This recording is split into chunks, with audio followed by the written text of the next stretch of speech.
Mga langga ano, maayong hapon ka natong tanan adlaw nga Biyernes karong adlaw mga langga.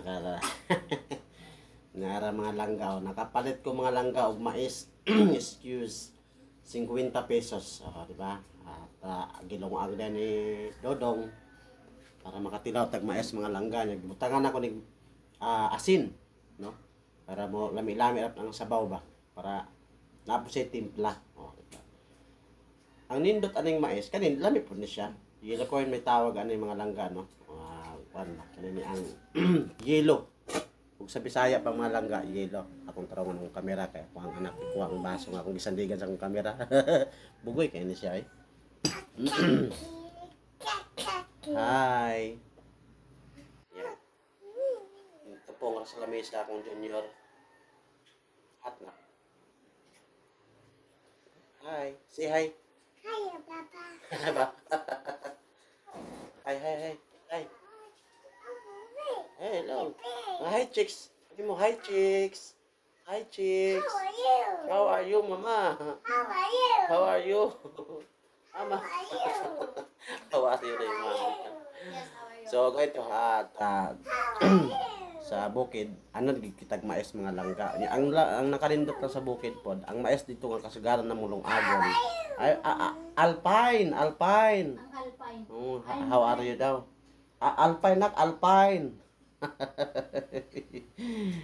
Ang kasagaran gud nga long agon sa bukid katong mais nga puti. Nindot gyud og katunto ang naay mais pod nga pilit. Kay og naay humay nga pilit, naapoy mais nga pilit. Nindot ang nilungag nga mais nga pilit. Oh, di ba? Pero kani lami pod ni. Diri sa Manila mga palangga. Unom ka buok in ani 50 pesos. Oh, di na po kay ganse.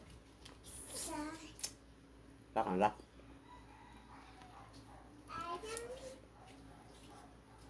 Diba? Medyo pa siya. So, bago lang gawon ba? Ako rin galong agad eh. Ano magod? Gani ha? Palit ko ane. Pagpalit na ako.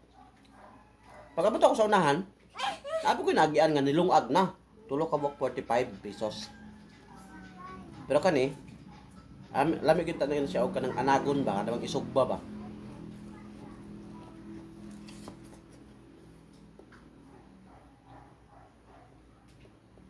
Ang kasugbahan.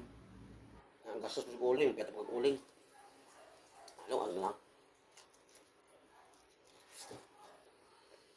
Pilit ka. Lamis ka.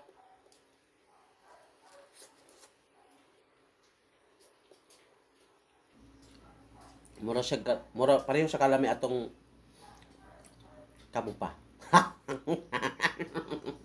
Na di naman mo ka pahit na. Ano? Gusto mo ma? Labi siya. Mga langga. Kung dito na lang mga langga, God bless. Ako sa ning, what dun sa na ako eh.